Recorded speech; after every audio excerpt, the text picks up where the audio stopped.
అన్ని సీజన్స్ ఒక ఎత్తు అయితే ఈ సీజన్ 9 చాలా డిఫరెంట్ అని చెప్పాలి. ఇక బిగ్ బాస్ హౌస్లోకి ఎవరు వస్తే టీఆర్పీ రేటు పెరిగిపోతుందో అలాంటి భరణి గారే బిగ్ బాస్ హౌస్లోకి అడుగు పెట్టినట్టు ప్రోమోలో కనిపించింది.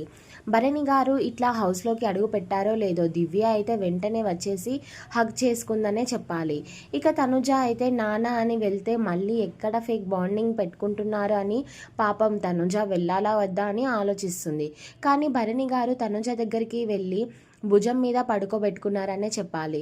ఇక ఇందులో భాగంగానే ఇక ఇమాన్యుయల్ దగ్గరికి వెళ్ళి కట్టప్ప బాహుబలి వచ్చాడంటూ ఇమాన్యుయల్ దూల తీర్చాడనే చెప్పాలి. ఇక భరణి గారు సంజనని నామినేషన్ చేస్తూ చెప్పిన రీజన్ ఏంటి అంటే, అన్న అన్న అంటూనే నా వెనకాల వెన్నుపోటు పొడిచారు, నేను బాండింగ్స్ పెట్టుకున్నా సరే అవి ఫేక్ బాండింగ్స్ అని అన్నారు, మీరు పెట్టుకుంటే ఒకటి నేను పెట్టుకుంటే ఇంకొకట అంటూ భరణి గట్టిగా ఇచ్చుకున్నాడు. సంజన అయితే నిజమే కదా అన్న, నువ్వు బాండింగ్స్ పెట్టుకోవడం వల్లనే కదా బయటికి వెళ్ళిపోయావంటే ఆ బాండింగ్స్ కోసం నువ్వే మాట్లాడాలి అంటే నేను లాయల్గా ఉన్నానంటే నిజంగా లాయల్గా ఉన్నావా నువ్వు, నాకు నవ్వొస్తుంది అంటే సరదా తీర్చాడు సంజనది అలాగే ఇమాన్యుయల్ది.